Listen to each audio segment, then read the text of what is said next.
I had to get a last minute sound check and replace the microphone. But listen, good evening. I feel a little bit like Admiral Stockton. I don't know if y'all remember him a few years back at the vice presidential debate on the ticket with Ross Perot, when at the beginning he started by saying, "Who am I and why am I here?"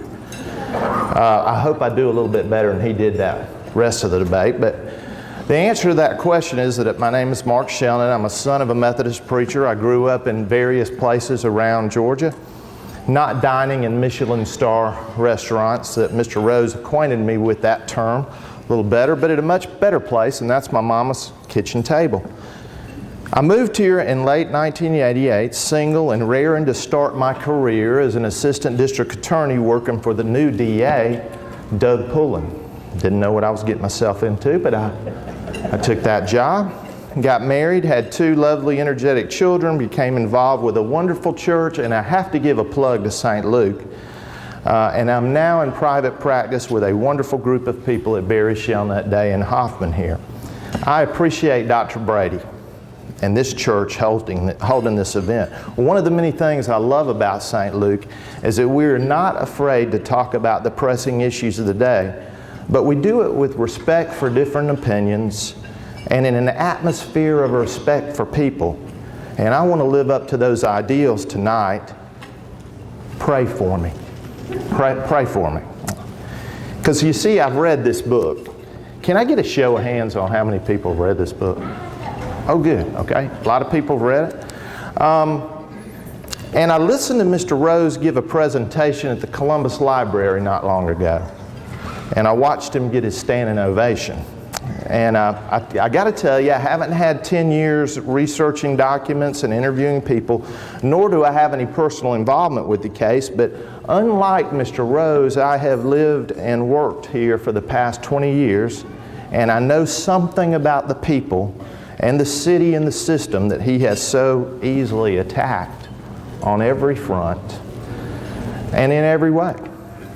I know those people from firsthand experience. And I want you to know it'll be impossible for me to address point by point all the things I would like to in this 330-page book, nor really to do it justice to the overwhelming evidence that was presented against Carlton Gary at his trial. Let me just give you this clue. Judge Bill Smith, the DA at the time, took an entire day to give the opening statement. And I've watched it, and not one single breath was wasted. So I'm going to try to keep it under 8 hours tonight.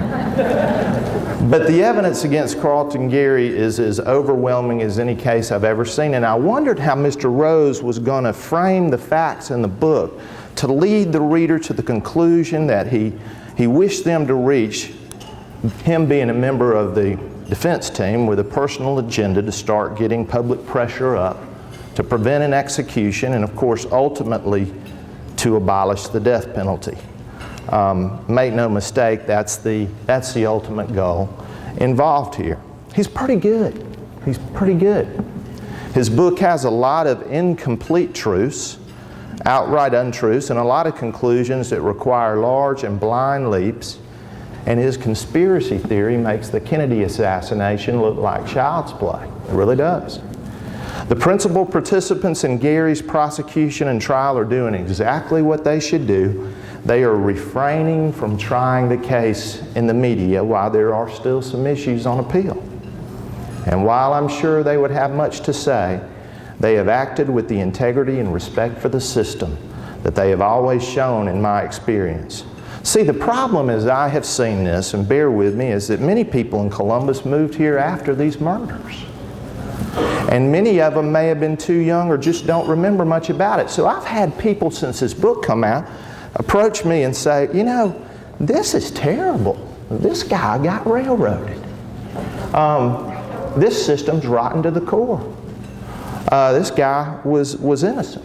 And when I would go into Barnes & Noble and Books A Million, I'd say, have y'all been selling many of the books? And every time I'd get, they're flying off the shelves. Somebody's reading them.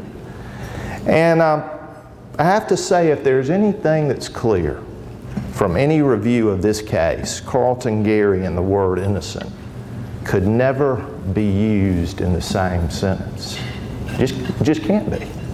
And we're going to look at the case and the evidence. Now, I want to tell you that I worked as an assistant district attorney for 6 years. I didn't do any official work on the case, but I read through a lot of it. I looked through the transcripts, and I helped then DA Judge Pullen try a number of capital cases, most notably the case of William Anthony Brooks, who murdered a young lady that many of y'all have known, named Janine Galloway. I noticed this past week her mother, Eddy, a wonderful lady, I believe passed away. And I thought to myself that I know she has found a peace that this world could not provide since that horrible day of the death of her daughter. Her father's here tonight. Mr. Earl, I want you to know our thoughts and our prayers are with you. I grew close to the family during that case, but during the retrial of the Brooks case, there was a nationwide and wholesale attack on Columbus, alleging prejudice and racism in the imposition of the death penalty. Time magazine did the article, New York Times did. There were experts, statisticians, hearings. Doug got me to do all the work. But just joking, Judge, we worked together. But not a lot about this whole thing is in Rose's book. And I think that speaks volumes for his premise. The litigation of that premise failed. And I learned a lot about the death penalty cases that had been in our circuit through the time. I waited for someone to stand up and critically evaluate this book. And he wrote other specials, Mr. Rose did. He would write some to the paper, and there may have been a point or two brought out, but basically I felt like he was getting a bit of a free pass. And I thought others agreed with me. So when I talked to Dr. Brady about doing a book review, and we've reviewed books before, although maybe not quite one on this scale, he and I talked, and he suggested doing this, and we're here tonight. And I'm thankful. Let me be clear, there are a lot more other people more capable than me to be doing this, but I intended to give this my best shot for the city, the system, and the people that were attacked, and to do justice to the rest of the story behind this book. And I thank you for bearing with me. Now, first of all, let me go ahead and confess to you. Y'all get ready. You might want to stop eating during this, but I have dined at the Big Eddy Club. Twice. And Mr. Rose, I think, has actually been there more than I have, but in trying to weave connections to the club, I think he's really reached here. Y'all bear with me. I think Carlton Geary himself made the first connection, and he says, well, some of these victims and participants in the trial were either members or had been guests there.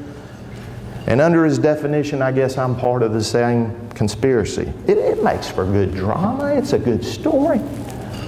But face it, many people in a town like Columbus are going to be members of various organizations. Many are not. At least 2 of the victims were Methodist Church members. Why, do you know the victim of the first fatal attack left this very church on a program a lot like tonight on her way home? One of the judges involved is a member of this church. The Assistant Attorney General from Atlanta, Susan Boland, that's worked so hard on this case, is a Methodist preacher's daughter. Hang on, I think I'm developing a conspiracy. It might be the Methodist Church Club. I don't know. And most everybody in the system that's a lawyer is going to be a member of the bar, that we're going to shake hands at the bar meeting. There's been no evidence whatsoever that anyone involved in the prosecution or presiding over this trial was a close personal friend of those victims, or even each other than in the normal business of the courtroom. The mysterious aura that Rose clouds the cover of the book with in conjunction with the title, is a calculated move to prejudice your reading of the account. Even the subtitle, it says, "The Stocking Stranglings and Southern Justice," shows that Rose cannot present Gary's case on its own merits. See? But he has to get the reader to look at the case through the angry eyes of prejudice interweaving accounts of terrible abuses as long as 150 years ago all through it, to frame your view of the case. Now, for Mr. Rose, this isn't just an exercise in history, as somebody who wrote a response to my letter is. You know, if he wanted to write a book on the history of Columbus race relations, it's one thing. But it's the very ammunition he needs to lead you away from the damaging mountain of evidence to support the only premise under which Carlton Gary could be innocent, and that is that everyone in the system, from the everyday police officer to the investigator, detectives, the chief of the police, the DA, the judges, not only in Columbus, but in other states, Michigan, New York, South Carolina, the Attorney General of the state of Georgia, the Georgia Supreme Court, the U.S. District Court, the 11th Circuit Court of Appeals, and even the Supreme Court of the United States have all participated in or sanctioned this conspiracy. And that the conspiracy to frame Gary would have had to have started, see, in 1977, despite the fact that his name had never been included in any report of the literally hundreds, if not thousands, of suspects that were investigated at the height of the stranglings, and didn't even surface until 1984. He must do all of this because, make no mistake about it, the goal is one thing: see the sentence imposed under law by that Spalding County jury who heard the case is never carried out. And more importantly, work to abolish the death penalty. Now, on that type of mission, I'm going to say this: Mr. Rose has shown that the truth will not interfere or stop him. Because, see, he knows a new trial with appeals means Gary won't ever be sentenced, and that sentence won't ever be carried out. He'll be too old. Now, I want to say real quick, tonight's discussion is not about the death penalty. Have y'all ever had a Sunday school lesson where that's been discussed in general? I know I've led several of them, and that'll have to wait for another forum. Racism, okay? Racism runs from page 1 to 332 of this book, and I want to take a moment to take this issue head on. The history of race relations brought out in this book is horrible. I didn't research the individual cases that he emphasized in the book, and I think he took most of that information from past well-written, researched articles from Billy Wynn and Richard Hyatt. But there's no doubt there have been terrible acts in the history of Columbus, and no doubt in other similarly situated cities, not even across Georgia only, but all over the South and all over the United States. Has racism existed in the system? I would never say that it hadn't. Have things improved in the judicial area as in other areas throughout the past 150 years? Tremendously so. But every person you see that walks into a courtroom and sits at counsel table, sits on the bench, or in a jury box is going to necessarily bring with them the experiences and prejudices with them, whether they're race, sex, national origin, religion. Is the system perfect? Of course not.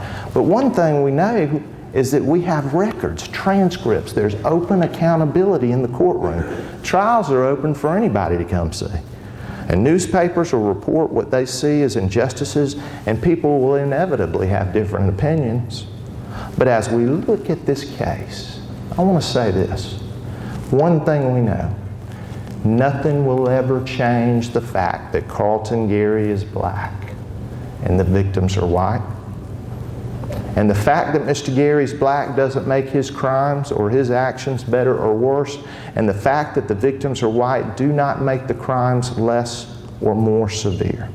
I would never try to ignore the past injustices that Rose brings up, but neither have I ever been a big believer in punishing a son for the sins of his father. And that's what all these earlier accounts are there for. Punish your view of justice in Columbus in 1986 by showing what justice may have been in 1912. And in a court of law, none of these prior things would come into evidence, those actions that he talks about. The judge, the DA, and the officers are all different. But by bringing them up now in his review of the case, he wants us to make the leap to the conclusion that everyone involved in Gary's case was a racist. And he uses this great image of the Big Eddy Club as a symbol. Let's just give you an example. He tells us that in college, then DA Bill Smith and his fraternity brothers dressed up in gray Confederate uniforms to escort their dates to the university's old annual South Ball. Well, you know what? That's just not a true statement. That's just an untruth. If it were true, I'm not sure that that'd been the worst crime in the world, but he freely puts in many, many untrue statements on seemingly minor things, like Doug Pullen driving him around in a battered Volvo. Anybody here know Doug Pullen? Yeah. Have y'all ever been in this battered Volvo? Well, he says that Bill Smith is often seen in court in shirt sleeves and khakis, and that the First Presbyterian Church has 7,000 members. Dr. Brady, we got to get to work. See, and then on a little more serious note, he makes the statement that, for example, school superintendent Jim Burns was murdered while trying to desegregate schools in 1992. Well, Mr. Rose, I got news for you. Schools were desegregated prior to 1992. And as horrible as Mr. Burns' murder was, there's been no evidence that we've ever seen, or that because that happened when I was in the DA's office, that this murder had to do with his job, or may have been anything other than a random act of violence. None of these things are true, and if he's so careless with lesser facts, how do you not wonder if he's just as likely to be loose in the treatment of greater issues? We'll see that he is that loose, and that sometimes incomplete truths are often more dangerous than outright untruths. Now let me tell you, hang with me on this, because this may be as important as anything I say. Mr. Rose talks in pages and pages of this book that's going to go out all over the world about prior cases before Gary to establish his premise of a class and racially motivated conspiracy. Yet in this book he devotes about a half a page to the case of William Henry Hance, which was intertwined with the Stocking Strangler cases. Bear with me on this. During the time of the stranglings in March of 1978, the police received a letter signed, Chairman, Forces of Evil. Any of y'all remember that? That was purportedly a white vigilante group saying that if the strangler were not caught, by June, a black woman named Gail Jackson, who had already been kidnapped, would be murdered. And if not caught by September, that the victims would double. Further letters demanded ransom. The chairman of the Forces of Evil turned out to be an African-American soldier from Fort Benning, Mr. Hance. He had indeed killed Gail Jackson and 2 other women, says Mr. Rose. The only mention of this case in his book states, it added pressure within the community to capture a suspect. Mr. Rose conveniently omitted the fact that the victims in the murder of William Henry Hance, where he was tried, convicted, and given the death penalty, were black prostitutes of low social standing. None had any family putting pressure on the DA to spend the time and effort to seek the death penalty on Hance. Yet the same DA and the same judge and one of the same main officers, Charlie Rowe, from the Gary case, all were involved in the Hance case. And Hance referred to the strangler in letters that he'd written to the police. Hance's victims, amazingly so, were more tortured and abused than even the ones in Gary's case. Why would Mr. Rose so easily attack and smear DA Bill Smith, Judge Ken Followell, and Detective Charlie Rowe for their roles in the Gary case, claiming it was because of the prominence of the victims and in the shadow of the Big Eddy Club, yet failed to even mention that these were the same integral participants in the Hance case, where I'm going to tell you there will be no book written called The Poor African American Street Prostitute Club. Now, especially where, Hance was convicted, given the death penalty, and it got reversed. Now here's an interesting thing. It was reversed on a technical point of law that has since been re-reversed. These technicalities sometimes we talk about. And even though a retrial would have involved additional time, effort, and expense, D.A. Bill Smith, the monster racist in khakis that we talked about, retried him again, and again he got the death penalty. And he was in fact executed. Mr. Rose not only wrote no book about Hance, but in a book that he purports to accurately portray the prejudice of the Gary decision makers based on the status of the victims, deliberately omits the relevant details in the Hance case. Could it just be that what the Hance case stands for is the proposition that the DA and the police prosecuted the perpetrators of horrific and unspeakable crimes to the fullest extent of the law because of the race, regardless of the race, of the social status of a victim or the race and social status of the criminal? Could that just be? Not only does Hance destroy his premise, it shows that any pretense of objectivity on Mr. Rose's part is just that. He failed to mention Hance in his all too easy portrayal of DA and now Judge Bill Smith as a perjurer, racist, and unethical lawyer. But what's a little character assassination and outright untruth in exchange for a good story? Right. As we'll see, on the matter of character assassination, Mr. Rose is just getting started. We know Mr. Rose has no pretense of objectivity because he is on Carlton Gary's official team. Had he discussed that from the beginning of the book, the fact that he had a formalized relationship as a paralegal, the reader would have known that this book was not to be an objective account of the case. Now let's move to the case. Y'all have got some paperwork about it, and let's see if they'll put some of this on the screen. It's going to be hard, but let me tell you this. For those of you that don't know, beginning in 1977 through April of 1978, there were nearly 7 identical murders. All the victims lived alone. They were elderly. The crimes happened at night. There was forced entry. There was one exception about the nighttime, Miss Scheibe. The females were all sexually assaulted, brutally so. I don't know if you can get that up on the screen. They were murdered. All of the victims that died were strangled.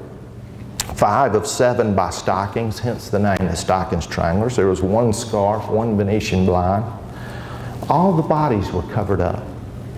And all of them happened in the Winton area, except Miss Cofer, the last one, who happened out on Steam Mill Road. Now there were other similar crimes that were admitted under evidence and the proper mode of evidentiary hearings, and some of those similarities are there, and I'll touch on some of those. But during the time of the stranglings, I didn't live here, but I don't know how many of y'all did. If you lived here during that time. Well, let me tell you, I've been told by so many what the climate was like. Do you know Doug Pullen himself told me about how many personal deadbolt locks that he installed in houses? Police working around the clock. Some police practically living in houses with targets. A special task force was formed, following leads, stopping suspicious cars, getting evidence. I wish I had time to tell you the details of each of the crime, but time won't permit. You can see the chart with some of the similarities. There were false confessions. That happens. Y'all remember that John Benet Ramsey when they had a false confession?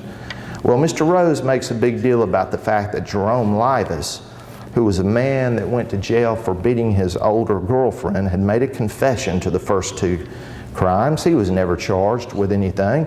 They could have easily put his fingerprints on a door, tried to close this matter out. This was all disclosed to Mr. Gary's lawyer, came out of trial. Livas was excluded. There wasn't a moment that anybody really believed Jerome Livas had done this once they looked into it. But if the DA and the Columbus Police Department wanted to frame someone, now would be the time.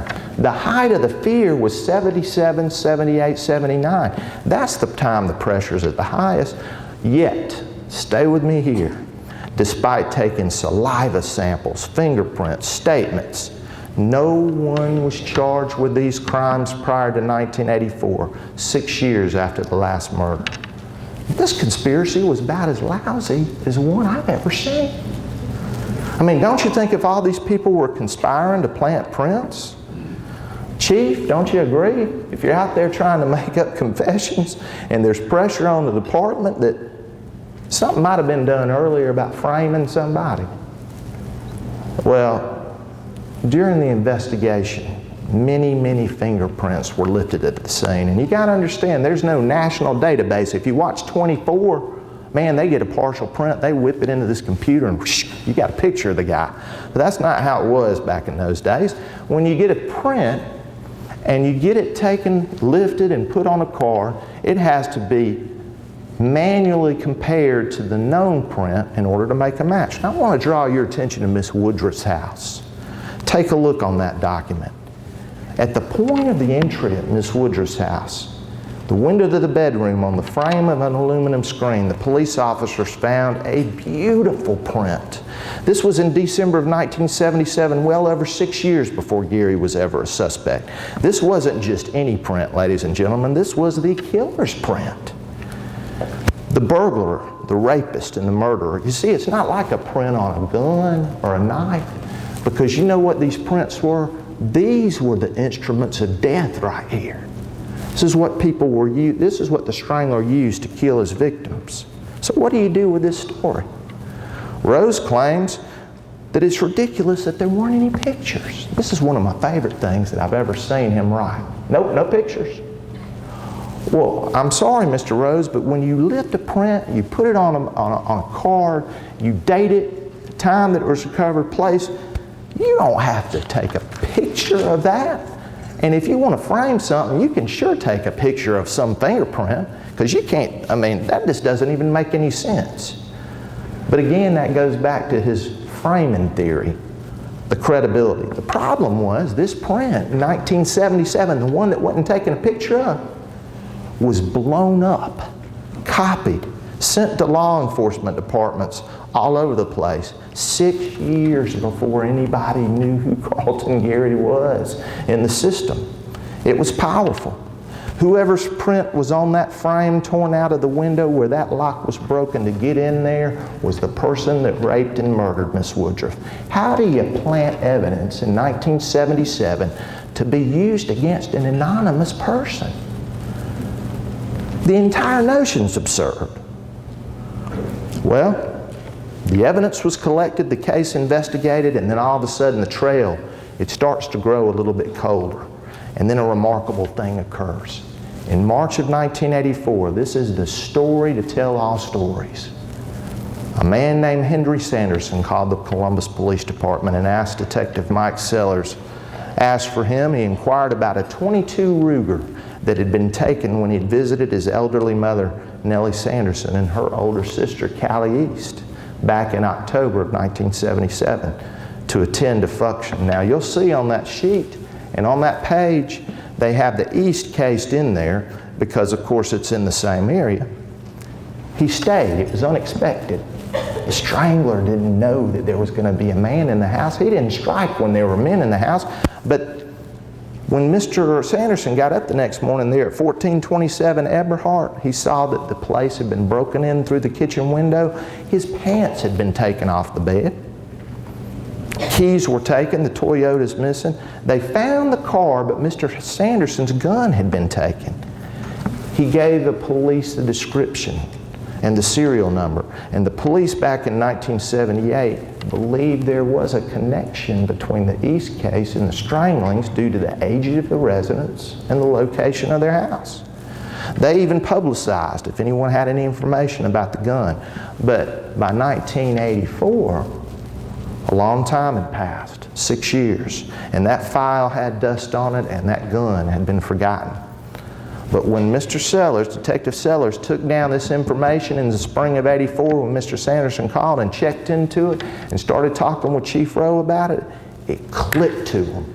Hey, that's that gun from the East case.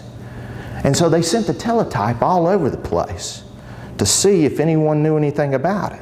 And then my favorite part in this book, one of them, is Mr. Rose leaves here and talks about a case that happened in 1900 for a while. I understand, I'd do the same thing. But by the time he comes back to the story, Detective Sellers got his reply from Lansing, Michigan. This is a story. The records showed that a man named Aaron Sanders tried to register the gun in 1981. Michigan was only one of the few states that required a registration, and this was just outstanding police work. The police go and they locate Mr. Sanders. He still had the gun. Who'd you get the gun for? Well, I got it from my mother, Miss Lucille Gary Sanders.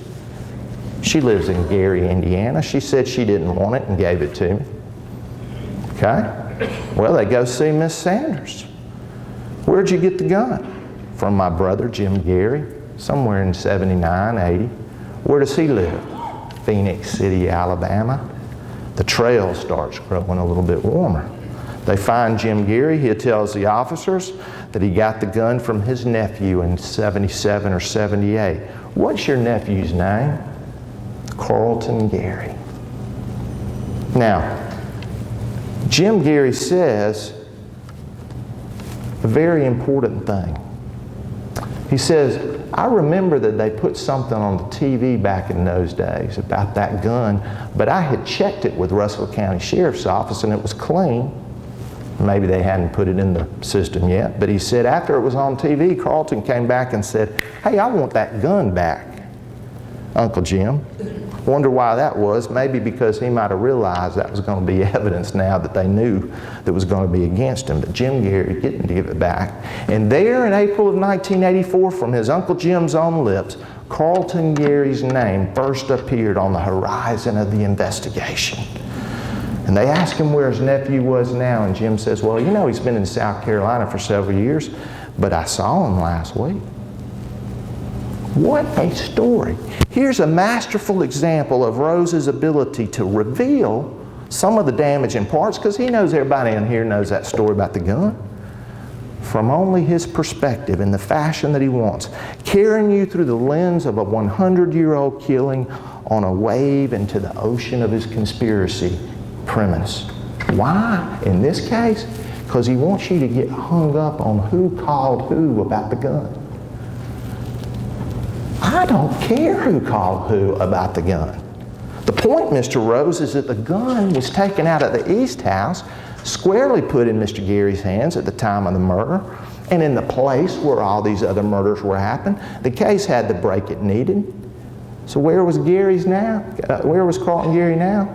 Well, about the time Sanderson made the inquiry about the gun, Carlton Gary had escaped, you know, law-abiding citizen he was, from prison near Greenville while serving a series of robberies up there, serving time, including a February '79 robbery of a po' boy up in Gaffney. Now here we go.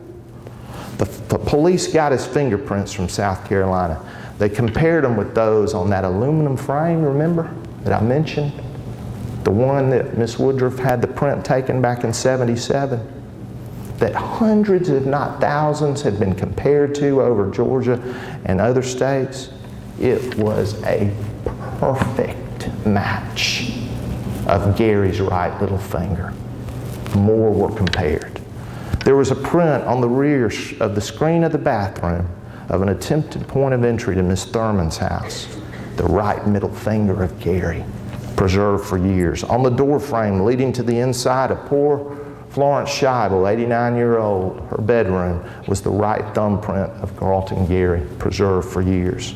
At the scene of the first murder, where the victim, Miss Fern Jackson, had gone to this church and left a meeting on the night of her murder, Carlton Gary's palm print on the door frame in the house, preserved for years.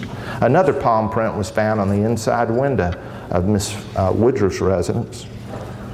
Carlton Gary's fingerprints, or as the GBI specialist testified, his personal signature, was now found on not 1, 2, or 3, but 4 of the murder scenes.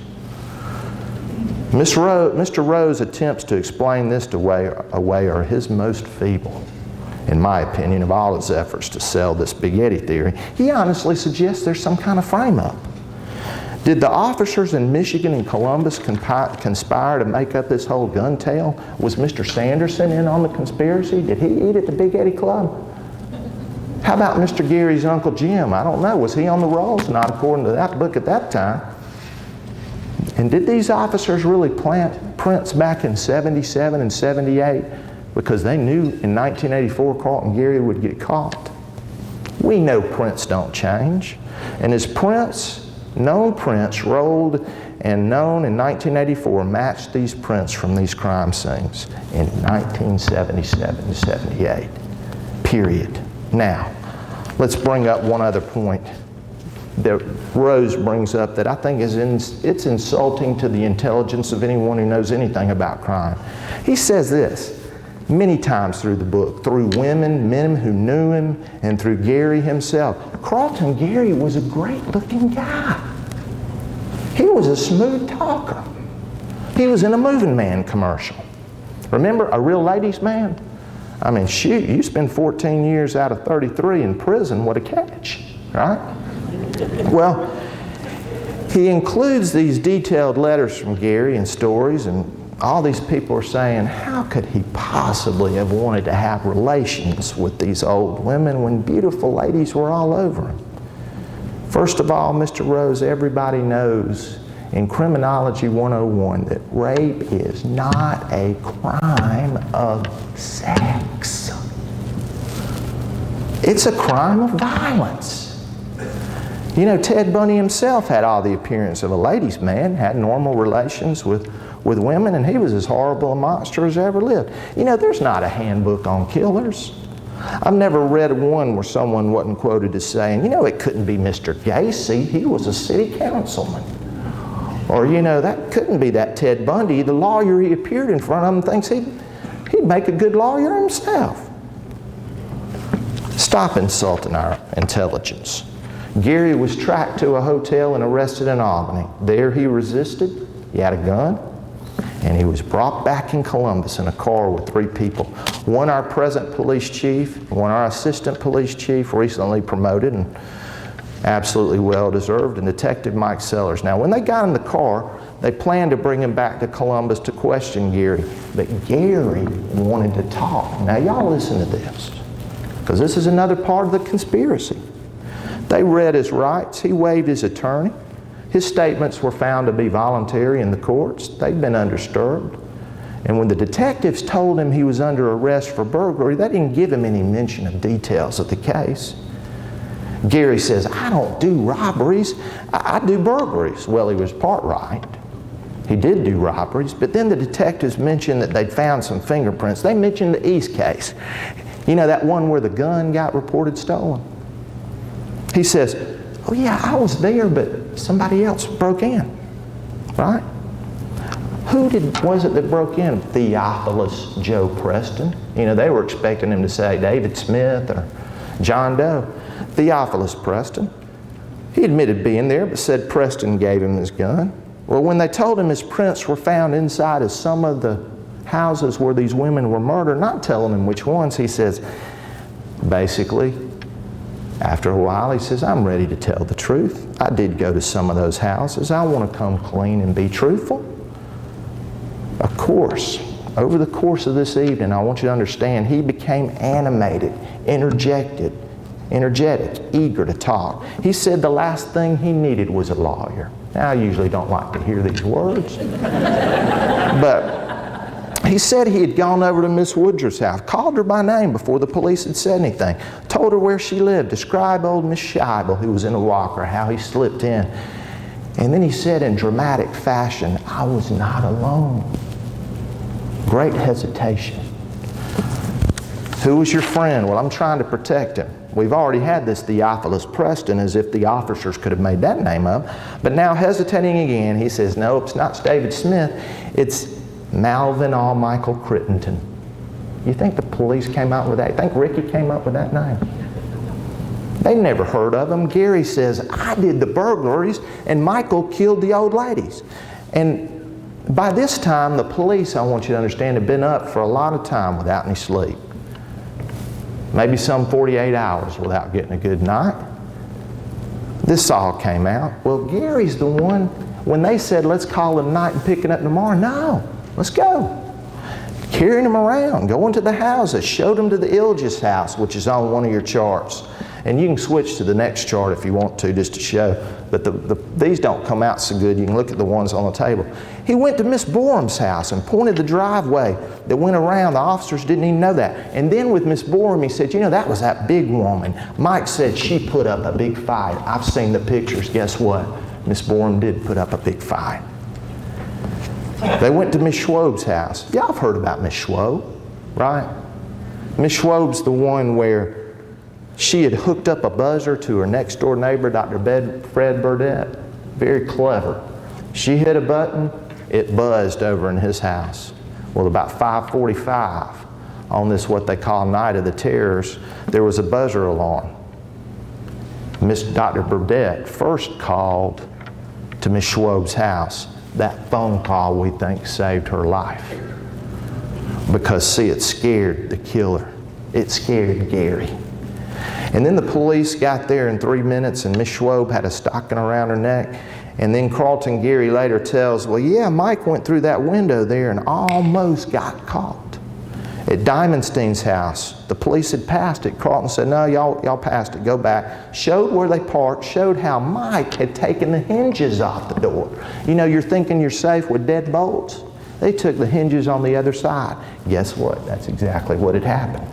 At Miss Thurman's, he said she was a teacher, went in, and I even saw Mike at that point in there on her, and I said, no, Mike, no, don't do that. You know, Carlton, sure, buddy, you would never have any way of knowing someone might have done that. We'll get back to that in a minute. This goes on. I could spend an hour talking about how detailed his description was, but let me just give you one example. When he talked about Miss Kofer, you know, the one that everybody thinks, well, he didn't do it because of the bite mark. We'll talk about that later. He says, I parked over here next to the neighbors over here, and they had a fire truck. And he showed them how he got in, described the interior. The police didn't know anything about a fire truck. After this statement, they go talk to the neighbors next door to Miss Kofer, and guess what? They say, sure enough, several years ago, we kept a fire truck in our driveway. This is what I call, Ricky, excuse me for saying it, ESP fabrication. Good stuff on the part of these officers. Not only are they making stuff up, but they're making stuff up they had no way of knowing. It's that ESP fabrication. They found that sure enough there was a fire truck that had been there in 1978. Well, the police continue. There is a Malvin Crittenden. There's not a connection to the murder, no prints there. And Mr. Rose would have you believe that Chief Bourne, Assistant Chief Rowe, and Detective Sellers made all this up. He talks a lot about tape recorders and no tape recorders. I read an Atlanta editorial about how innocent Carlton Gary was, and they mentioned this. Well, you know, the evidence that came out plain and simply was that Gary wasn't going to talk with the tape recorder running. And now, though, he says his conversations were taped. He says this from the comfort of his jail cell. He's not said it in court. And that these people just made up the name Malvin Crittenden. Okay, right. How easy, Mr. Rose. You'll assume that we'll disbelieve Chief Bourne, Chief Rowe, and Detective Sellers, who've all been questioned and cross-examined in the broad light of an open courtroom by Gary's lawyers over the word of Carlton Gary, an admitted career criminal, drug dealer, robber, thief on his best day. Never given an oath where it could be tested. Now, of course, these officers may once have dined at the Big Eddy Club. That's a possibility. You have to keep remembering. But why, when they were all in place in 77, 78, and 79, evil perjurers, liars, and framers, though they are, didn't they frame someone back then instead of investigating so many and clearing them all? That part about the fire truck was good. Now stay with me. because this is something that I really have thought a lot about. Carlton Gary had every reason in the world to give that statement he gave that night. While we see that those statements were incriminating, Gary didn't see them like that at all. He viewed them as his route of escape from the death penalty and even a murder and rape conviction. Well, how do you figure? Because look what happened. The authorities started looking into Gary's record. And if you looked at his record on paper, it seemed sort of generic. First-degree robbery, possession of stolen property. But then, Doug Pullen and some people started looking behind what those words on the paper meant. Robbery, 1970 in New York. April 14th, 1970, the police were summoned to a grisly scene. You'll see it on your chart. Near Nellie Farmer, 85 years old, murdered, strangled, and violated, covered up. What a crime. The police found a clear fingerprint on the trunk in the bedroom. That clear print was of guess who? Carlton Gary. His personal signature. When he's questioned by detectives, he signs a statement. Hey, he says, man, I'm playing in a band. I needed some money. Started doing some jobs. I was a lookout man. I got hooked up with John Mitchell one night. I was with him. I boosted him up on a fire escape. He got on the roof, went into the window. He was there for 10 minutes. He came and let me in. I went in and his flashlight hit the trunk, and there I saw the head of a human being. Now this is his statement. He doesn't deny any of this. Even Mr. Rose doesn't. I saw John throw it to one hand, and he says, give me a hand with the trunk. Of course, trunk, we put it up on the bed. They forced the lock. They searched through it, get what they can and leave. He saw some stuff on John's pants. He told those detectives that John Mitchell killed Nellie Farmer, and the police arrested him. Arrested Mitchell. And he was acquitted. But Gary had dug his way out of a murder, burglary, rape conviction by admitting that he was there, but getting the police to believe that he was right when he said Mitchell did it. He goes to prison for robbery and is getting paroled in about 5 years. Astounded. Sound familiar? As Judge Smith said, well, we're just getting going. What about that possession of stolen property from Syracuse in 1977? Authorities looked a little deeper. On January 2nd, 1977, Jean Frost, 55, attacked by an intruder in an apartment. She was strangled to the point that she lost consciousness, left for dead. When she awoke, her bed sheets were soaked with blood, injuries consistent with a violent attack. She had a gold watch stolen. And guess who got caught with the gold watch 2 days later? Innocent Carlton Gary. Now, what did he say? He says, oh yeah, let's get these police on my side. I was there, but it was that Dudley Harris that went in and did it. I was just the lookout. His convincing statement to police delivered his freedom from that burglary and rape charge, and instead he got a year in prison for possession of stolen property. Now, I gotta say, if the Syracuse Police Department had done just a little look into his prior record, 7 people would be alive. Frost's attack in Syracuse was how Gary started in 1977. We already know how he ended it. After the stranglings, Gary made his way to South Carolina, and in a Po Folks robbery, he got caught doing that after a chase in the woods, and what does he say? Oh, you got me. You got me. The dogs found him this time, because what he said he liked to do was, after he went in a place, he liked to go find a nearby spot to watch the police come, just like he said he did in Columbus. But they had the dogs out there, they chased him, and when he came out of the lake, they said, you got me, but I didn't really do it. My friend did it. Who's your friend? Malvin Michael Crittenden. This is what he told those people back in 1979, 5 years before he was arrested in 1984 and had that car ride home with the chief. And then Carlton Gary goes to jail in South Carolina in 1979. No more stranglings. Now, since Gary was only a lookout, why did they stop when Carlton Gary got put in the South Carolina jail cell? And why did they begin when he got out from New York in August of '77, make his way from New York, and in less than 3 weeks later, that attack on Gertrude Miller. Does anybody remember Gertrude Miller in the book? Maybe not. Maybe I don't need to go on that. But I want to tell you something just briefly. Gertrude Miller lived by the grace of God. She got woke up on a Sunday morning. She was woken by a man, struck her head with a board, tremendous injuries, begged this man not to violate her. He turned on the light. She got a clear look at him. She survived by the grace of God. He strangled her, gave a description. And Mr. Rose says her testimony can't be trusted either. I don't remember her being in the Big Eddy Club, Mr. Rose, but we know she didn't stage her own rape and torture. His book completely misstates what happened to that woman.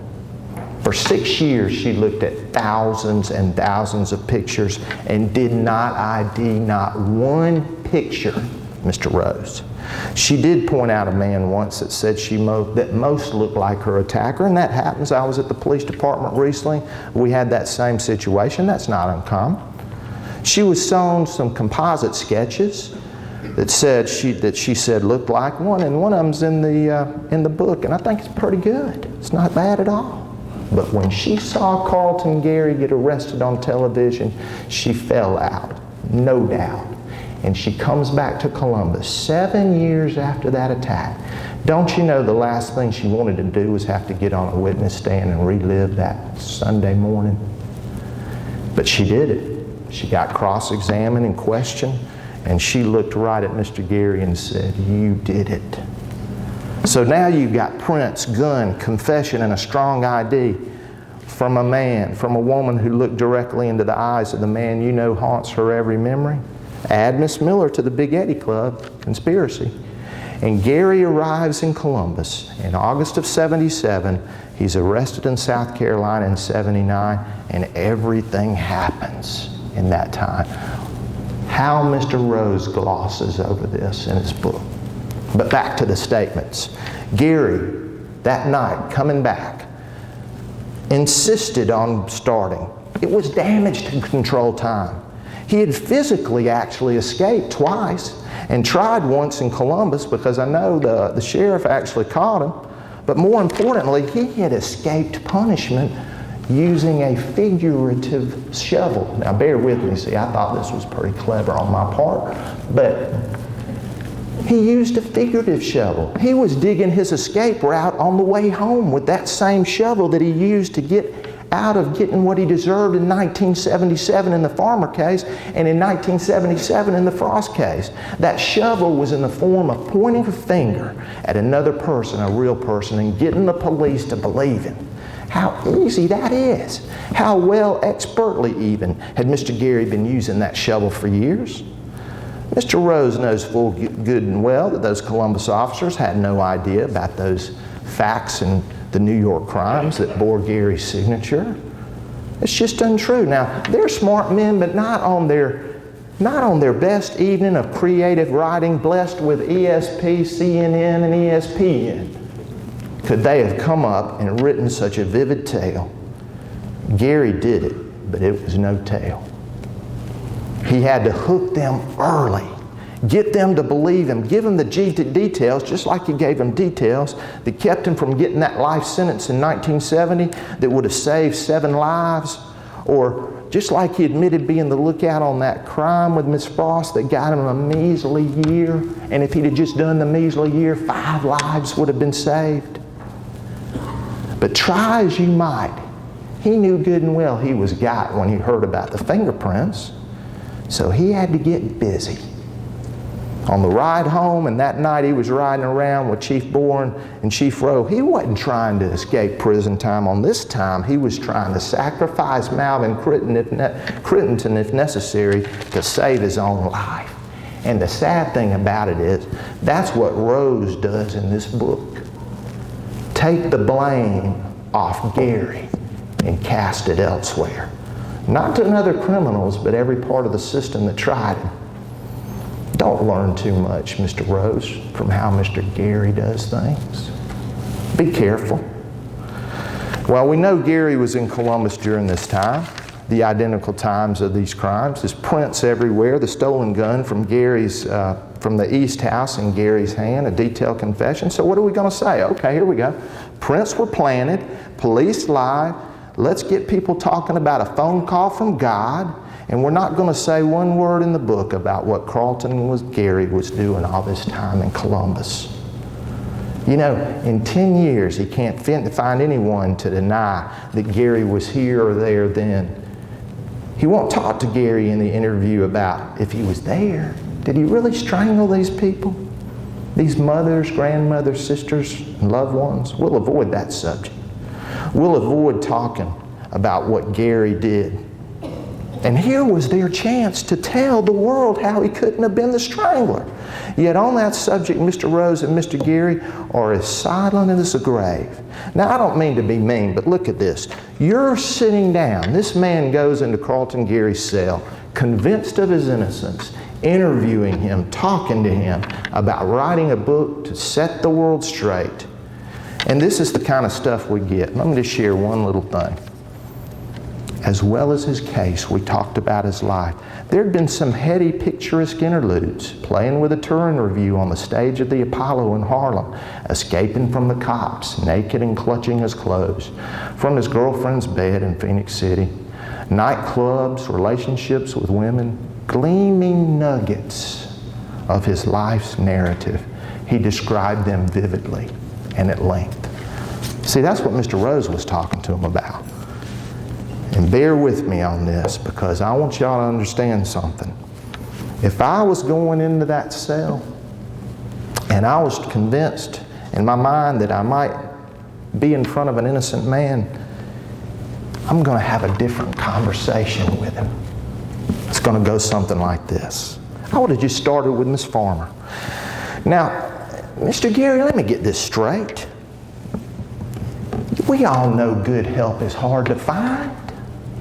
You know, it is now. I'm sure it was back in April of 1970. I know you set out that night to do a good old-fashioned, honest, wholesome burglary.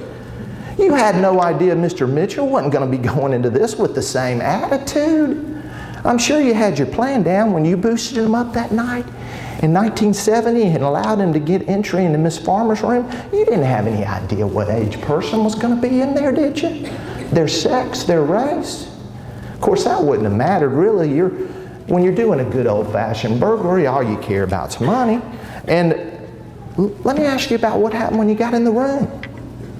What happened when John Mitchell's flashlight shone on the lifeless and cooling body of that elderly 83-year-old woman?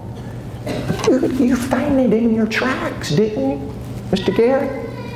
I mean, you ran to the nearest payphone to call the police. Well, maybe she was just passed out like what happened 7 years later to Miss Frost. You could have gone out and sent an ambulance. What rotten luck. Well, okay, I see. All right, I'm buying this. You're already there, and it seems like Miss Farmer's dead. I mean, it makes sense to leave her body there with no more regard than if you'd glanced over at a dead rat in the back alleyways of New York that you're no doubt so familiar with. Well, it makes sense. You're there. You might as well just take that trunk up, put it on the bed, look in it.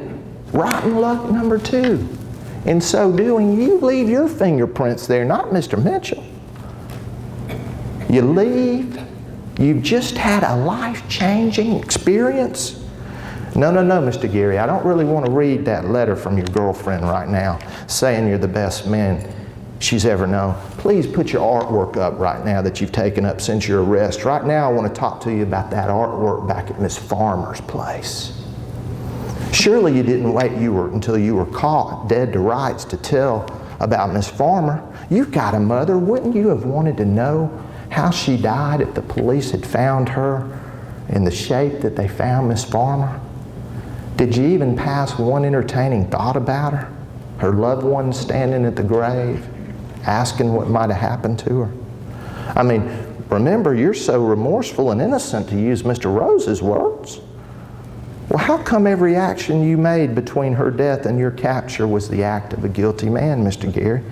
No, I don't want to hear about the party scene at the Apollo right now. I just have a couple of more questions for you. Didn't you learn anything about that one? About being an innocent bystander in Miss Farmer? Surely you wouldn't have let lightning strike twice when you went over to Syracuse. Surely you would have not set foot anywhere near another house with someone else, trusting that they're going to do the good old-fashioned burglary that you intended from the beginning in the other case. You know, you've just got to be more careful with your friends. You just spent 5 years for choosing the wrong friend once. You know, you might burn your hand on the stove once, but you know what they say about doing it twice.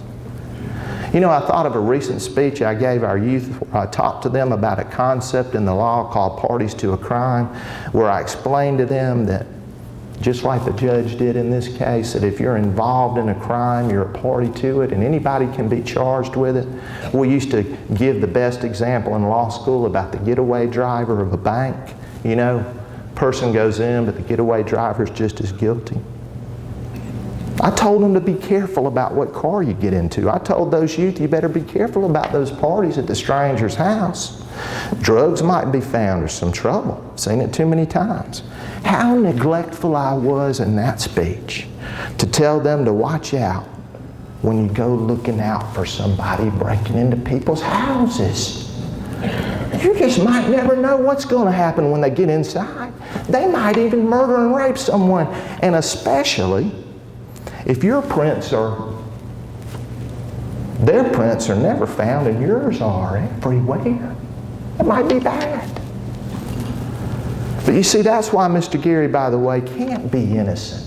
Because under the parties to a crime theory that the jury did hear about, if someone else was there, which they weren't, and if somebody else bit Miss Cofer, Carlton Gary's just as guilty under the law, whether he committed the actual crime or not, if he was there. For fingerprints, we know he was there. There's just no evidence that anybody else was with him. Now, how about that second time lightning struck in Syracuse? You know, the one where you admit being that lookout with Dudley Harris. Did you discuss this time before you went in over there? Didn't you learn a little bit about Mr. Harris? You know, on page 293, Mr. Rose says you didn't know much about him. Why didn't you learn more about him after getting tied up with the wrong folks in Albany? The consequences there were deadly. And even though you managed to escape getting a life sentence, even under your version, you still spent 5 years in prison. Now, did you and Mr. Harris know who was going to be in there? Did you know beforehand it was going to be someone in the exact same demographics that the person in Albany was in, Mr. Gary? Take the artwork back again. I'm almost finished, but I have just a couple of more. Did Mr. Harris pick the place? When did you find out what Mr. Harris did in there? While you were looking out, what were you looking out for? At that time of night, wouldn't it have been safer to look out from the inside? When Mr. Harris came out, did you see any stains on his pants like you did on Mr. Mitchell? While Miss Frost lay in there, beaten, bleeding, and tortured, where'd you go with that gold watch and the money stolen? Was that one of those cool nights with a little action? Well, and after finding out what kind of man he was, because Mr. Rose says you read the paper the next day, how'd you go into the bank with him 2 days later to cash the bloody spoils that were taken that night? Oh, forgiveness. Okay. You figured out maybe he wouldn't do that again. Well, Mr. Gary, lightning struck twice, and guess what? You hadn't even made it to the most corrupt place on the face of the planet Earth, where they have a club called the Big Eddy Club, right? Because this all happened in New York. And then he comes down here, and we all know that he goes with supposedly Theophilus Joe Preston to a house in Winton, where there's some people in the same demographics. And then Malvin Crittenden, isn't it a phenomenal coincidence that in his statement you blame other persons for committing the rapes and burglaries and murders of women the same age, race, and sex as you did 2 times before? Boy, if the police were making it up, why didn't they just say you did the stranglings yourself? No, Mr. Gary, I'm not buying the whole frame and fingerprint thing. You were there, but somebody did it. 7 murders, and you kept going back add it all up, 10 times you picked the wrong accomplice. You know, I've told some people that are friends of mine that are ladies that they're bad man magnets. Y'all ever heard that term? A bad man magnet. Mr. Gary was a bad accomplice magnet. You need a new friend, a set of friends to go breaking into houses with. Couldn't you find just one that doesn't brutally rape, beat, strangle, and murder old women and then cover them up? Well, I made my point with a little bit of overkill, but if I was going to satisfy my own mind before I wrote a book, I would have to ask those questions. Obviously, Mr. Rose didn't ask them, or if he did, he didn't share with us the answers. And that's just one tiny slice of the reason Carlton Gary didn't take the witness stand, which is right, and why he never will. But if there's a fair trial, let me tell you, ladies and gentlemen, you can't just give the jury, even the jury of public opinion, the statements from Mr. Gary that you just want to give him, at least, and not get away with it, because if so, he must face those type of questions I just threw out. And that's why Mr. Rose's war has to smear and sully the names of so many people who've given their lives to serve in our community, people he doesn't know. And why, my favorite part here, he wages the war behind the safe confines of a computer screen and the secure haven of a jail cell. Well, after he's caught, I want to talk just briefly about a little money. Judge Land gets assigned to the case. After finding the defendant to be indigent, he appoints 2 lawyers, as long been the custom in our circuit on a death penalty case. Gary doesn't want the lawyers. These lawyers would have been paid with public money. They even gave him an investigator. But Mr. Seaman, Mr. Death Penalty expert, who's been involved in 60 death penalty cases, marches in. And he says he wants to be his lawyer. Now look at this. Did anybody see his speech at the library? Mr. Rose. He got out there and he talked about how funds. But let me just tell you something. Judge Land was careful. He had chosen 2 lawyers that were going to get paid. And Mr. Seaman marched in because, you know, no law provides that you get an attorney of your choice paid for by the government. We couldn't ask that F. Lee Bailey come down and be somebody's lawyer. So you know what Judge Land did? He asked him, are you sure you understand the consequences of what you're doing by saying you're coming in here? And let me give you a quote that I don't think I found in Mr. Rose's book, because Judge Land was careful about this. I'm about to take 2 lawyers off that I've appointed. And here's what Mr. Seaman says. There's no question in my mind that I have the personal resources to provide representation for it. Where is that in your book? That's an officer of the court telling the judge that. Judge Land granted his request based on his assertion, dismissed the other attorneys that Gary wanted no part of, and Mr. Rose says that was an onerous ruling. It was just the law, and Mr. Seaman knew the law. He had much death penalty experience, and so he promptly spends the next 2 years filing 160 motions asking for money.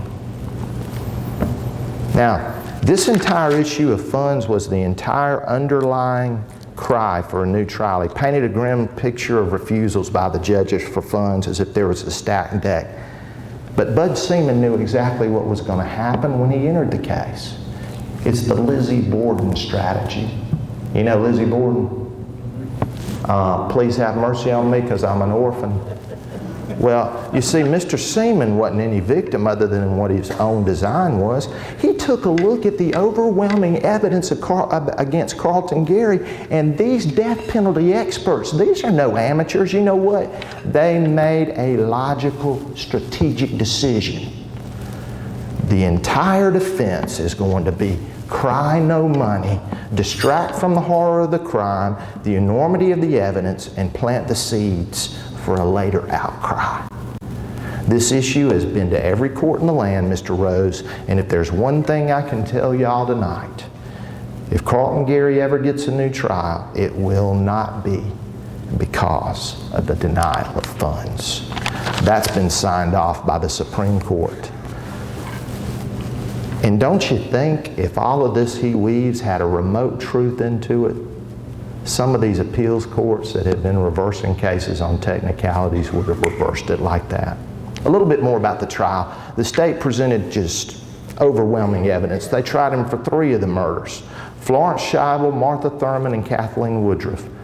And under clear principles of law, all these other crimes came in because of their identical nature, and they were admissible to show what they call motive and intent and method of operation. They chose those 3 because, number one, Gary's prints, his personal signature, were at every one of the scenes. He admitted being at all places, and there was a connection to him between the scenes. You know that part about how people say, man, an African-American person couldn't be slipping in and out of Winton? Well, Carlton Gary's cousin lived right across the street from Miss Thurman's. Could have thrown a rock to it. I don't think Mr. Rose put that in there. All had a connection to the vicinity where Gary had been living. So, okay, despite about raising funds, it comes time for Gary to put on his defense. There's crowds of family and supporters. He's getting love letters from his old girlfriends. Why didn't Mr. Rose mention that not one family member, friend, acquaintance was called to try and dispute the timeline that had been carefully constructed?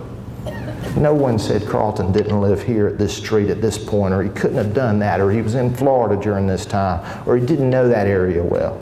None of them. The only witnesses they called were officers to chase rainbows. 2 years, Mr. Seaman, not one witness to contest the state's theory, and certainly not the one witness that sat there and listened to all these lies. And when his time came, sat there quietly. Now, he has every right to do that. But when you look at the case through the lens of real evidence, don't give me a quote from him in his jail cell, because none of that will be heard by a jury without some of those other questions we talked about. Now, we know he was sentenced to death. The appeals begin. Issue after issue is raised. And as far as I know, every material issue Mr. Rose has thrown at the reader, even the Big Eddy Club connection, has been litigated and argued and affirmed. This horrible miscarriage of justice, conspiracy spun maybe in the back room of the Big Eddy Club, includes not only all the local figures, but been affirmed by the Supreme Court, the 11th Circuit Court of Appeals, Supreme Court of the United States, appeal after appeal after appeal. And again, don't you think if an ounce of it was true, that federal court that had no problem reversing that Hance case on a technicality would have signed off on it? And I don't know of one of their members that's in the Big Eddy Club. Now, we talked about funds, and I just want to talk real briefly, and I know my time's running out, but stay with me on this because this is important. It's important because of our town, our city, and people that I respect being attacked. But he talks about the blood evidence. Let me ask, is there anybody in here that came just tonight to hear about the blood evidence? Because if not, I'll tell you what, I can talk about that very briefly at another time. But basically the sum total on the blood evidence was they found samples. There's no way to do DNA. The GBI crime lab destroyed samples after they were tested. No one had any idea DNA was on the horizon. That we had nothing to do with the fact that they destroyed those samples. So all that we're left with is what they call Carlton Gary's secretor status. And that is, some people, he was an O, type O. The killer was an O, type O, so he's included in that. But some people secrete higher levels of their blood in other substances like saliva or other bodily substances recovered at the rape scene. But all the experts that the state put on in this case and the accepted body of medical evidence is that you cannot tell what somebody's secretor status in 2007 is the same as what it was in 1977. All kinds of things affected the medicine you're taking, dental problems, and Gary had dental problems, celibacy or non-celibacy, all these things. So here's what the bottom line is. The bottom line is the sum total of the blood evidence doesn't exclude him and includes him. That's about it. Now, how about the bite mark? Anybody interested about the bite mark? On Miss Kofer? They found a bite mark. And this was a crime that Gary wasn't actually tried for, but the evidence showed that it could come in, and a doctor made a cast mold of some bite marks. Dr. Carlos Galbraith, the dentist in Columbus. Judge Smith, Judge Pullen, and Mr. Bourne went up and met with some other a forensic orthodontist. And you got to understand this, especially on how Mr. Rose spins this. This is one of his really powerful things, he says, is that it's really simple. Dr. Galbraith, who made the very cast mold, said it was only made of the killer's upper teeth. And there was undisputed evidence that from 1978 to the point of 1984, Gary had had all kind of dental work done.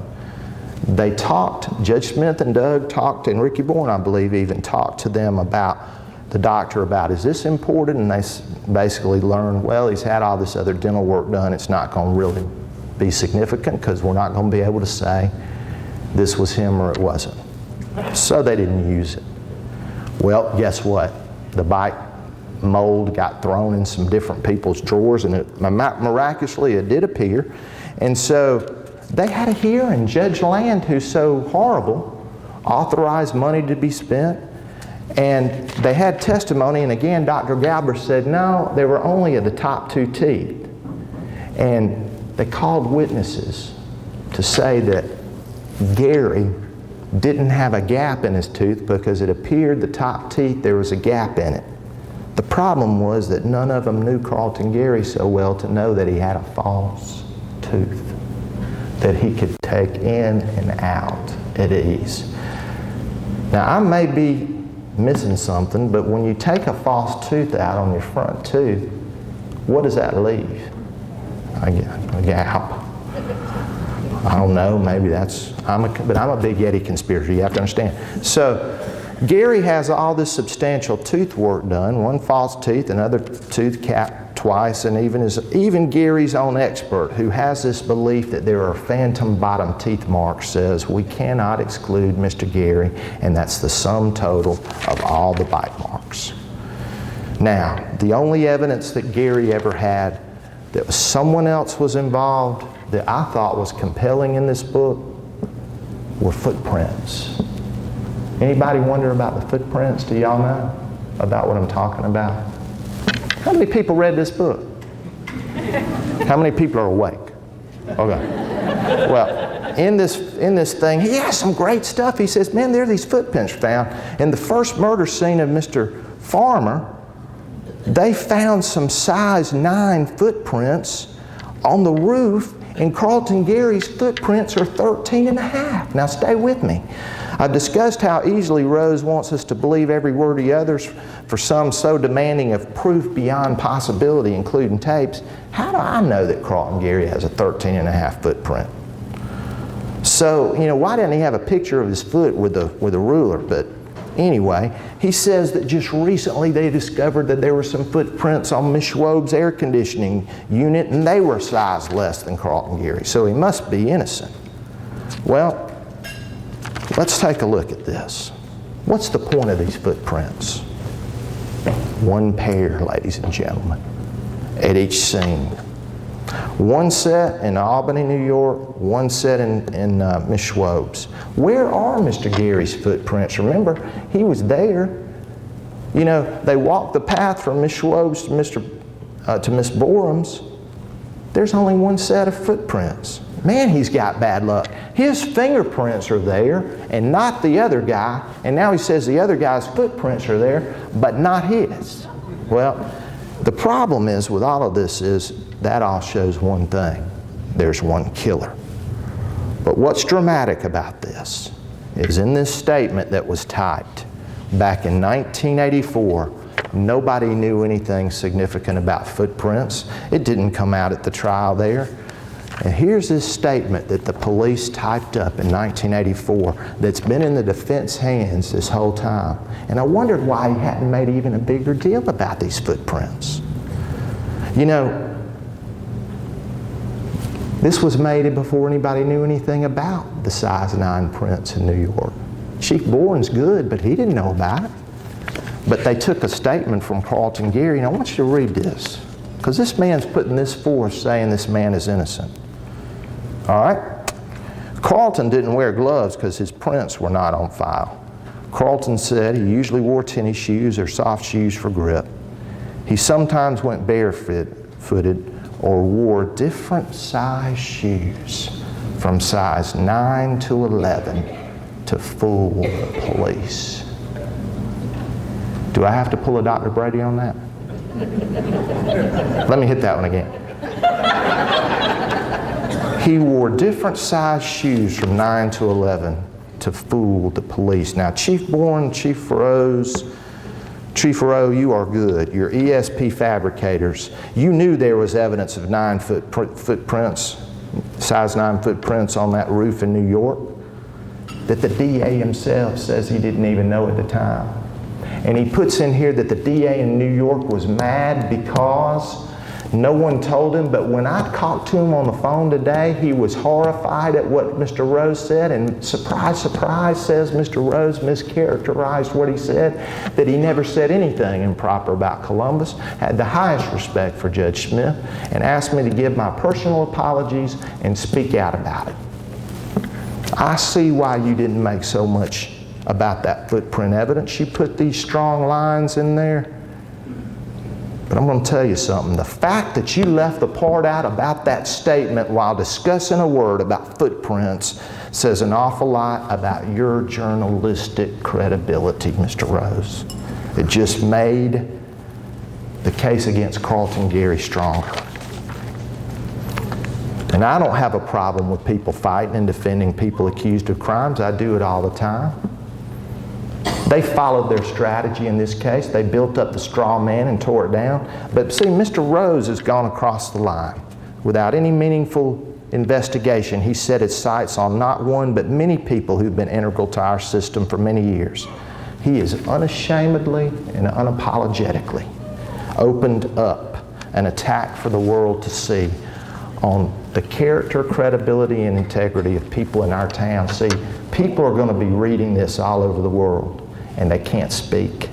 The stuff that blows you and your conspiracy theory away lay in the dusty tombs of the transcripts. Who's going to read them? Who's going to even stand up? You can even come to Columbus, Georgia and get a standing ovation.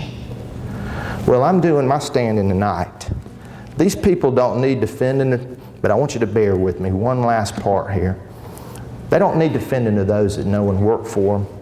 But I suppose that's why, Mr. Rose, you didn't do any interviewing of the people that know these folks you attacked.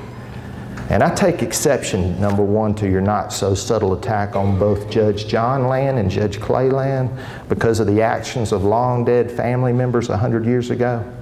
Those people are the easiest to attack because they're dead and gone.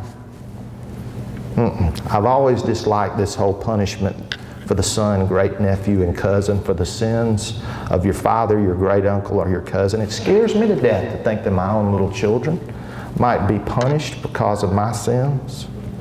But the attempt to smear the Land name was uncalled for. It was just a low blow. Members of this family have made untold contributions to this community. And let's move on to our federal court judge, Judge Clay Land. You know, Rose has brutally attacked him in this last editorial. It's going to be argued about his latest ruling next month.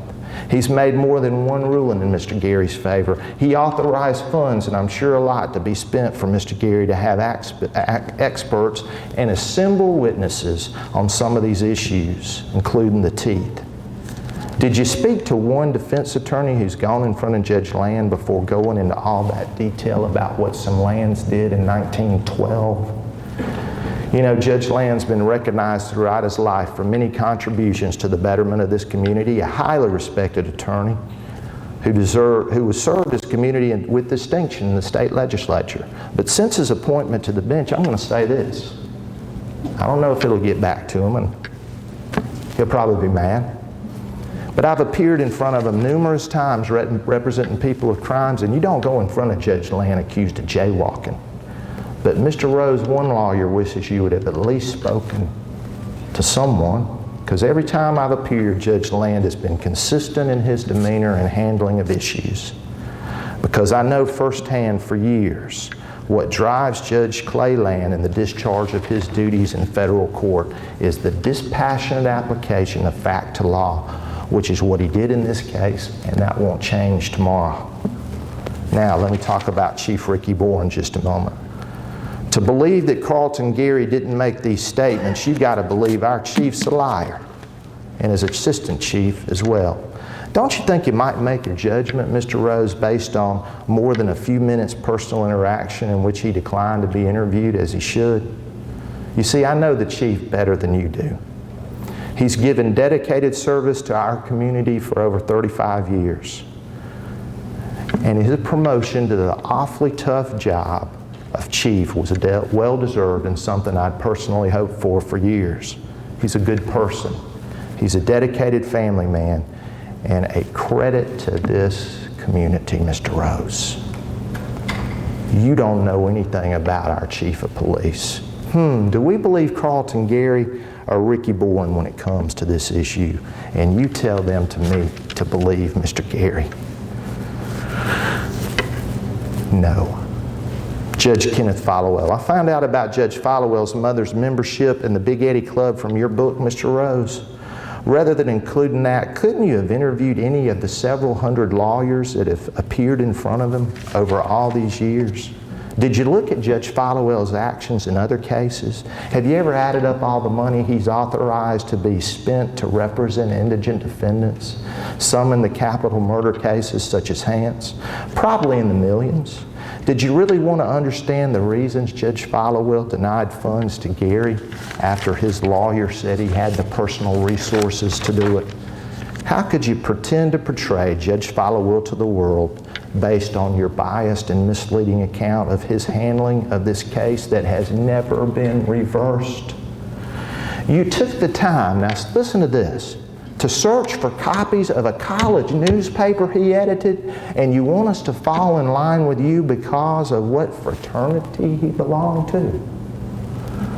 Wouldn't even the lowest standard of journalistic integrity change your focus from his college days to what he's doing every day on that bench? Please don't look too closely at my college days. But from a real lawyer who's appeared in front of Judge Followell on both sides of the aisle for 20 years, and from someone who considers him a friend of mine, let me tell you, Mr. Rose, you don't have the slightest understanding of who Judge Followell is. Quick with a kind word, gentle with a suggestion for how a young lawyer might improve in one area or another, professional, dispassionate, fair, understanding, respectful in his address to everyone that ever walked in his courtroom, and is driven by as much as any judge I've seen to do things by the book. In 20 years of being in front of him, I have never seen Judge Followell rule on any issue motivated by his mother's membership in the Big Eddy Club, nor motivated by concepts of people's race or class or gender or religious background. Judge Followell is plain and simply all you could ever want in a judge. Not to say I hadn't disagreed with him a time or two. Not even every judge can be perfect. But your portrayal of Judge Followell as a co-conspirator against Carlton Gary not only won't fly, Mr. Rose, to those who know him, it will not even budge. Doug Pullen. Is he here? Did he leave? We're here, Mark. Oh, you're over there? Okay. Darn. All right.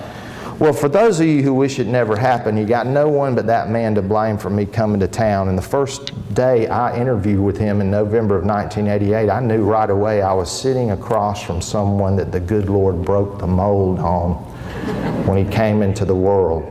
He's just one of a kind. How many people here know Judge Pullen?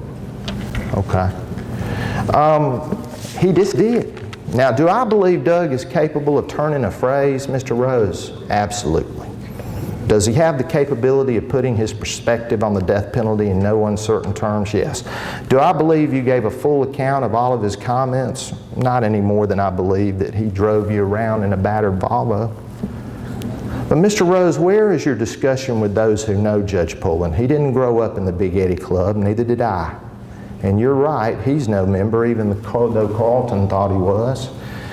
Yet he is and must necessarily be part of that vast conspiracy. I worked for the man for 6 years. Tried multiple death penalty cases to verdict with him. I spent a lot of time with Doug Pullen.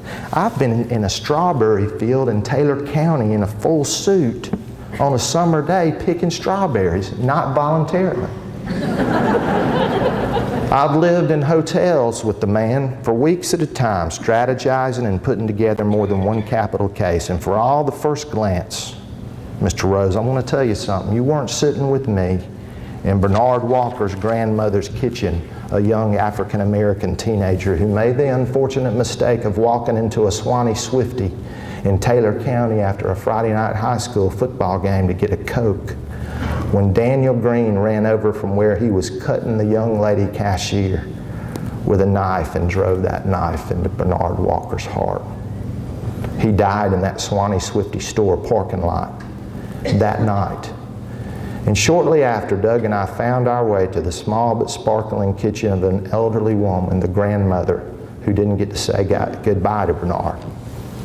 You know, Mr. Gary, she was probably about the same age as some of your victims. She couldn't keep the tears back as she told us about her precious grandchild taken so early.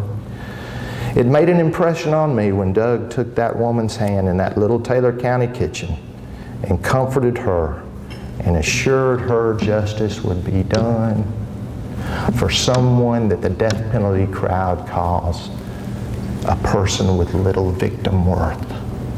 If your theory, Mr. Rose, is that we only care about prominent white victims down here, I can tell you from firsthand experience, you are sadly mistaken. I know why you didn't interview me. I'd have told you about the months and months and months of work Doug Pullen and I did to see the killer of that young black man in Taylor County have his fate decided by an impartial jury in Jonesboro. Or I might have told you about James Andrews, who took a skillet and killed an elderly woman in the same age bracket as as the victims in the Gary case. And we spent the same months and months to make sure James Andrews was brought to justice. And the judge in that case from Taylor County, which we had to go to Jonesboro at the time, was Judge Wisnett. He was the DA at the time of the stranglings, a man I've had the privilege of practicing in front of for a number of years. I didn't know he was ever in the Big Eddy Club, but my experiences with him in and out of the courtroom have always been consistent with the high esteem I held him in. I wonder where Mr. Seaman was in that case. Surely he and his friends would have been equally passionate to defend Mr. Green, or Mr. Hance for that matter, whose victims were of little social standing. I'm going to ask you to answer that question for yourself. Don't look for a book called The Swanee Swifty Club. As Judge Pullen might say, it ain't coming. Yes, Doug Pullen's my friend, but I will not lie for him. Mr. Rose, you do not know the Doug Pullen I know. Don't take my word for it. Ask folks over at the Baptist Church, the Boy Scouts, Mercer University. You might not want to ask Miss Patty, but you can ask some other folks. Even ask your doyen, Steve Bright, who invited the judge to be a lecturer on the death penalty at Harvard. Bill Smith. Stay with me on this. Here I end my presentation, and rightfully so, because the attacks on the other people we've talked about pale in comparison to his attack on Bill Smith. On page 318 of the book, he puts it all right down here in a line. Did he get a fair trial? Talking about Gary. The answer to that is a resounding negative. He was starved of resources and facing a prosecutor who not only hid evidence from the defense, but lied. Well, this book, though it stirred in me anger at other points, Mr. Rose's harshest words about Judge Smith instilled in me the commitment to dedicate however much time I had to prepare a response for this book and even risk the ire of Dr. Brady in going over tonight. I want to thank my partners and the staff at our office, my wonderful family, because I've been absent a lot lately. I've been on a mission, but I do it 10 times over because I've watched a man I have as much respect for that is alive today dragged through the mud. You know, Mr. Rose, One day I think you'll be held accountable for your words, and if defamation of character were a criminal offense, you should get a life sentence. I didn't know Judge Smith when he tried the case, but here you have the most horrible series of crimes in this city's history, and I'd argue as horrible a series of crimes you could ever imagine. And the citizens of your community have put the faith in you to prosecute the perpetrator to the fullest extent of the law. There are, by the time of trial, nearly a decade's worth of files, reports, interviews in that department, the following of literally thousands of angles, clues, chasing of trails that led to dead ends. It would have been impossible to have remembered every interview of every witness. And Bill Smith, as serious as anyone in the system could be, to carry out this enormous burden, spends over 2 years of his life to bring that killer to justice. And if anybody knows, if anybody knows, Bill Smith knows of the tactics of the anti-death penalty crowd. He knows when Mr. Seaman gets involved, and because of the sensational nature of this case, every move he makes is going to be dissected for the next 20 years, and he'd have to live through this kind of attack perhaps the rest of his life. He tried that case with all his heart, his soul, his passion. He poured everything he had into the preparation and presentation of this case, and bless Miss Louise's heart. Does anybody know Miss Louise?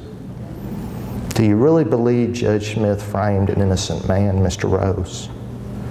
Should he have been less diligent and passionate because of the status of the victims? Did you go look at the transcripts of the Hance case, whose murder victims he tried were low social class prostitutes? Was he less diligent there, Mr. Rose? Could you tell from the transcripts he didn't care about the victims of lower social prominence? That is the entire theme of your book. You see, I've read the transcripts as a young DA, and I saw a man diligent and passionate to see that the killers of those victims laying long forgotten, whatever remained of them, in their graves, with no editorials being written about them and no awards on their walls, if they even had a wall, receive justice. Do you, Mr. Rose, care about those young misdirected ladies and their horrendous fate? Do you care anything about Mr. Walker's fate? The undisputed evidence, Mr. Rose, are that the only people in the system that cared about what happened to those people, to quote the death penalty crowd, of little victim worth, are, in these cases, are your conspirators in the Big Eddy Club. Chief among them, Doug Pullen and Bill Smith. Badly done, Mr. Rose. Now, he and his wife Louise have been pillars in the community. I have never appeared in front of a finer judge. Surely before you send a book out with your name on it for people to read, you might not have at least given the appearance of wanting to know more about him than the fact that he and his fraternity brothers dressed in Confederate gray for the Old South Ball, which is an outright lie.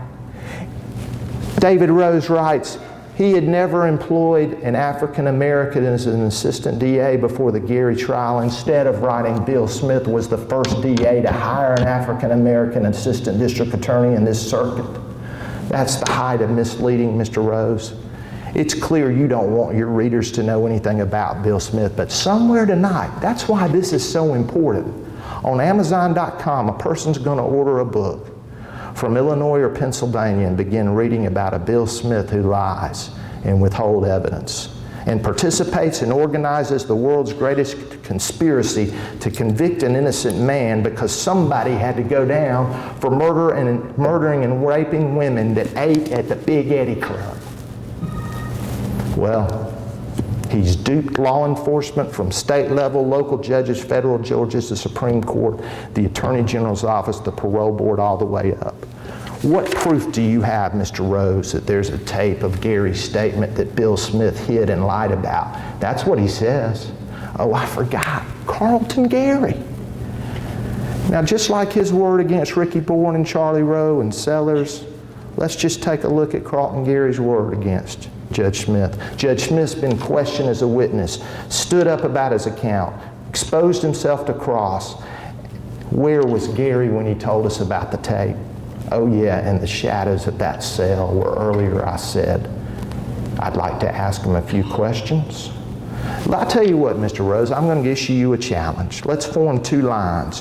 One of people that will stand for the credibility of Bill Smith, Ricky Boren, Doug Pullen, Charlie Rowe, Judge Followell, Judge Land, and one that'll stand for the credibility of Mr. Gary. If you want to take me up on it, let me know, because I'd be happy for you to see for the first time in your 10 years people that know the real people you have attacked.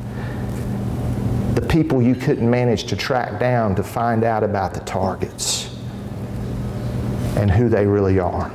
You have shrunk from any pretense about finding out about the people you have vilified.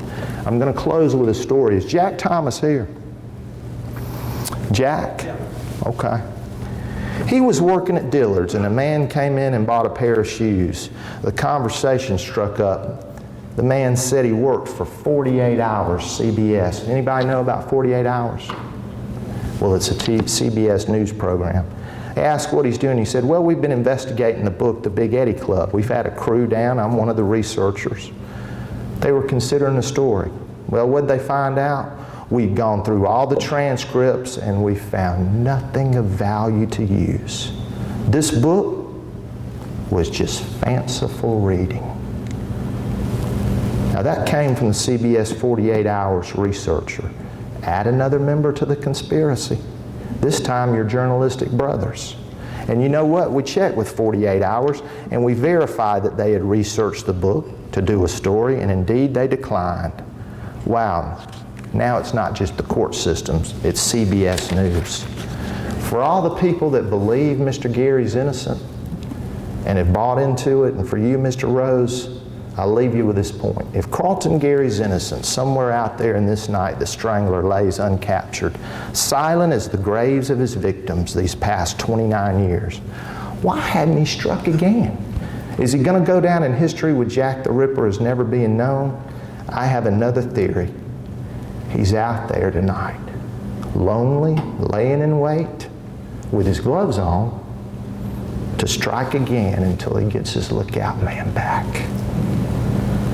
And he waits with an ever-widening smile on his face as each copy of this book gets sold and each page of it gets turned. Well, we're way over time. I apologize. I'll let Dr. Brady dismiss, and if anyone who wants to come up and ask questions, I will stay as long as possible, because this was supposed to be a 4.5-hour presentation. Thank you for bearing with me.